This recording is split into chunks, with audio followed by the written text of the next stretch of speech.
what is our plan, guys? Oh, dyan na daw siya. Ayaw niya Where na do you kasama. want to go? Jaya, where do you want to go? For the road trip? Oh, dyan Ikaw, muna. Ender, where do you want to go? Ha? I'm thinking about going to Ternate. I'm thinking about to go to Manila Ocean Park. Manila Ocean Park? It's too expensive there. 600 per ano. Alright. And then it's so parang konti lang sinapunta na tayo doon eh. Where do you want to go? Mall. I want to go to Ternate. I want to drive Daddy, we've With already been to nature. Ternate before. Let's choose somewhere else. Let's go to a different naman. Why not Baguio? Rizal. Rizal naman, Rizal. Daddy, Let's go to Rizal. Jose Rizal Park? No, Rizal. Basta Rizal. Let's go. Let me search up Rizal for someone. Laguna or Taguig? Yeah, Laguna. You can go to Rizal if you want. No, let's go for somewhere. And just medyo matatraffic lang tayo pa uwi na. No, let's take What's your plan, Andre? What's your plan? What's your plan, Andre? What do you want? Siguro let's eat muna.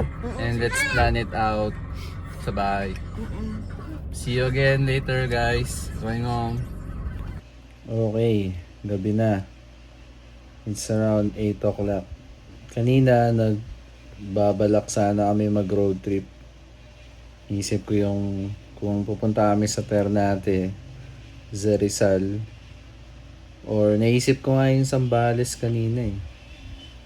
Pero may nakita ako sa post na meron daw event sa Philippine Arena. So mostly baka matraffic doon.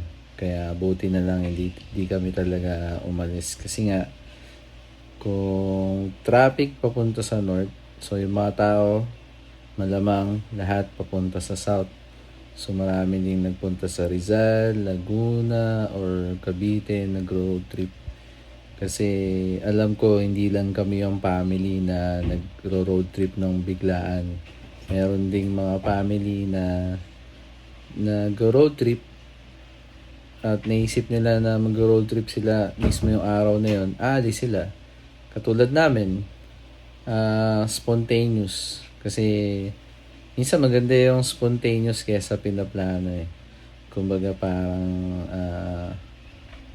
nagagawa mo na agad yung kasi pag pinaplano minsan nauudlot o majority talaga nauudlot, hindi natutuloy. So maganda parang gawin mo na lang yung nasa isip mo kung saan kayo pupunta, puntahan nyo na lang kasi yun din yung minsan yung pinakamasaya eh. Yung nagagawa mo yung gusto mo at kasama mo yung family mo. So yun lang for this vlog, and see you again tomorrow for another episode of our